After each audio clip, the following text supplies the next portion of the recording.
बंटवारा कितने प्रकार का होता है, आज की इस वीडियो में हम जानकारी करेंगे। साथियों, वैसे तो बंटवारे को लेकर हर एक परिवार के अंदर किसी ना किसी प्रकार का विवाद रहता है। आज मैंने सोचा कि क्यों ना मैं इसी के ऊपर इसे टॉपिक बनाकर एक वीडियो बना दी जाए। वैसे तो बहुत से यूट्यूबर ब्लैक बोर्ड के ऊपर बंटवारे से संबंधित समझा रहे हैं, लेकिन इस वीडियो के अंदर मैं आपको केवल पॉइंट की बात बताऊंगा और पॉइंट की बात से ही आपकी समझ में सब कुछ आ जाएगा कि किस प्रकार का बंटवारा कैसा होता है। बंटवारे के भी 3 प्रकार होते हैं, ये बात आपको कोई भी नहीं बता सकता है। तो चलिए मैं आपको पूरा विस्तार से बताता हूं, लेकिन उससे पहले अगर आप मेरे इस चैनल पर नए आए हैं तो कृपया चैनल को सब्सक्राइब कर लें और साथ में बेल आइकन की घंटी को दबाना बिल्कुल ना भूलें। चलिए विस्तार से वीडियो को शुरू करते हैं। आपने देखा है या आपने नहीं भी देखा है कि आप किसी भी परिवार के अंदर जाइए, वहाँ पर कहीं ना कहीं एक ही रोना मिलता है कि मेरे पिताजी ने मेरे फले भाई को अच्छी ज़मीन दे दी और मेरे दूसरे भाई को उससे भी अच्छी ज़मीन दे दी और मुझे बिल्कुल बेकार और रद्दी भूमि दे दी। साथियों, किसी भी आप परिवार में चले जाइए, भूमि को लेकर कहीं ना कहीं ऐसे मसले होते हैं। सपोज किसी पिता के 5 बेटे हैं और उन 5 बेटों को उसे अपनी विरासत को यानी डिवाइड करना है, तो किस प्रकार से करना चाहिए और ये कितने प्रकार के होते हैं मैं आपको बताता हूँ। साथियों, सबसे पहला बंटवारा क्या होता है कि पिता के द्वारा अपने संतानों को बंटवारा किया जाना चाहिए। इसकी कोई मान्यता नहीं है, क्योंकि पिताजी जब अपनी संपत्ति में अपने बच्चों को बंटवारा देता है यानी उन्हें बांटकर भूमि देता है, तो उसकी कोई मान्यता नहीं होती है। पिताजी सिर्फ यही चाहता है कि जो बेटे उसके 5 बेटे हैं तो उन्हें वो टुकड़ों के आधार पर उस भूमि को बांट देता है और बांटने के बाद बस यही एक पहली गलती हो जाती है और यही गलती उस पिता के द्वारा करने के बाद उनके पुत्रों को वादी और प्रतिवादी में तब्दील कर देती है या नहीं बात सच? अगर आपको ये बात मेरी सुनकर ऐसा लगता है कि मैं सही नहीं बता रहा हूँ, तो अपने पड़ोस के किसी भी व्यक्ति से जिसके 3 या 4 संतान हो उससे आप जानकारी कर सकते हैं, सेम यही मामला निकलेगा। एक तो इस प्रकार का बंटवारा होता है जो पिता के द्वारा होता है। पिता सोचता है बेटों का बंटवारा कर दिया और अब बेटे राजी खुशी से अपने परिवार का पालन पोषण करेंगे, लेकिन वही सबसे बड़ी गलती पिता की होती है। बाद में चलकर वो मामला न्यायालयों तक पहुंचता है।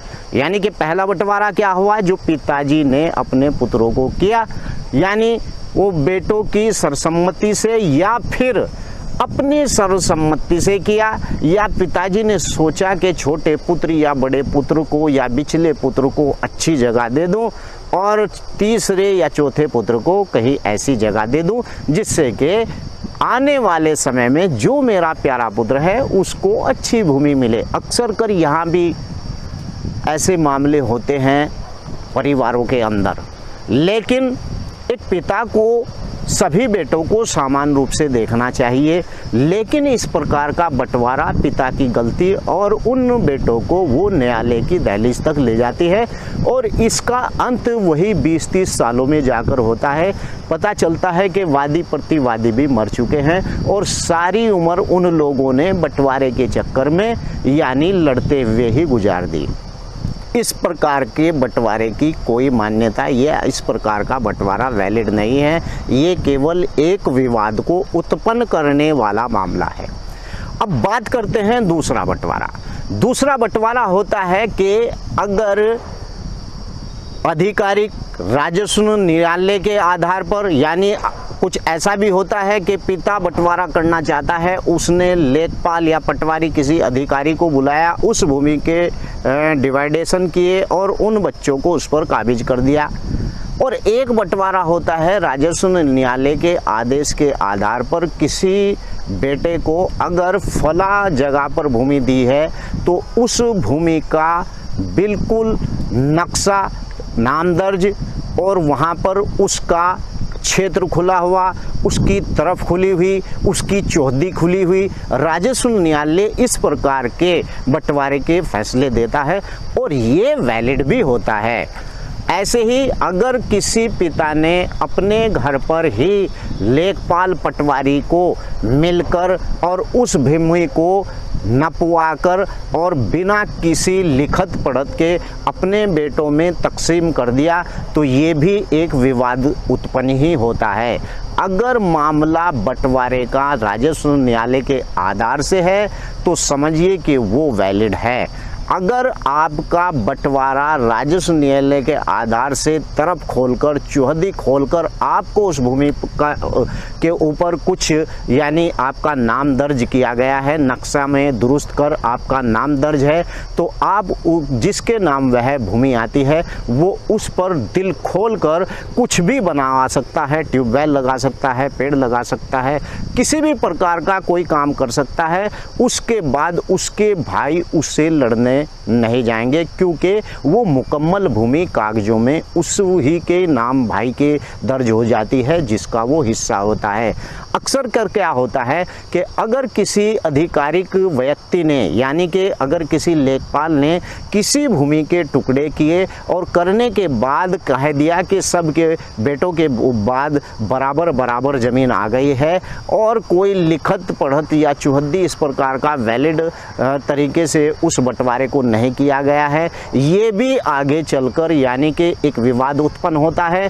अगर किसी बेटे ने अपनी भूमि के समझकर जो लेखपाल के बंटवारे के आधार पर दी गई है उसके अंदर ट्यूबवेल लगा लेता है तो बाद में चलकर जब उनमें राजस्व न्यायालय के आधार पर या फिर अपनी सर्वसम्मति से अपनी और का क्षेत्र खोलते हुए यानी कि जिस भूमि पर वो काबिज है उस भूमि को मुकम्मल सेट करते हुए यानी कि ये भूमि इसी की ही है और उनका सही तरीके से मान्यता प्राप्त करने के बाद के इन लोगों की ये भूमि है, फला का ये हिस्सा है, फला का ये हिस्सा है और इसकी चौहद्दी भी तैयार हो जाती है, खतौनी में उसका नाम भी दर्ज हो जाता है।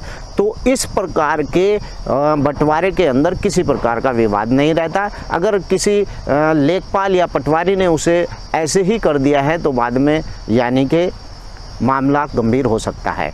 अब तीसरे बंटवारे की हम बात करते हैं।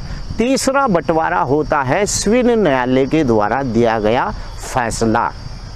ये भी वैलिड होता है यानी कि पहला फैसला क्या हुआ, पिता ने अपने बेटों को ऐसे ही बांट दिया, वो एक विवाद उत्पन्न हुआ। और दूसरा फैसला यानी कि राजस्व न्यायालय के द्वारा दिया गया वैलिड बंटवारा। तीसरा सिविल न्यायालय के द्वारा जो बंटवारा दिया गया, जो हिस्सा दिया गया वो भी वैलिड यानी कि वैलिड ही बंटवारा होता है, इनवैलिड बंटवारा नहीं होता है। इस प्रकार से आपको अब मैं लास्ट में बताता हूं कि अगर भी आपके पास भी इसी प्रकार की समस्या है तो सबसे पहले अगर पिताजी ऐसी भूमि को बांट रहा है तो उस भूमि का मुकम्मल बंटवारा होना बहुत ही ज़रूरी होता है, जिस प्रकार से कि बाद में आखिर में चलकर इस प्रकार के विवाद उत्पन्न ना हो। अन्यथा अगर इस प्रकार के बंटवारे होते हैं, पिताजी ने ये देकर चला गया था, उसके बाद मेरे भाई कहता है कि पिताजी ने दी तो थी लेकिन अब ये भूमि तो दोबारा से बटेगी, इस प्रकार का विवाद बाद में उत्पन्न नहीं होता है। इसीलिए वैलिड बंटवारा ही करने की कोशिश करनी चाहिए और इस प्रकार के समाधान का ये सबसे बढ़िया ही एक तरीका है। अगर इस वीडियो की बाबत आपको कोई बात समझ में नहीं आ रही है तो डिस्क्रिप्शन में मैंने अपना मोबाइल नंबर दे रखा है, आप वहां से नंबर लेकर मुझे कॉल भी कर सकते हैं। तो चलिए अगली वीडियो में फिर हाजिर होता हूँ। जय हिंद, जय भारत, खुदा।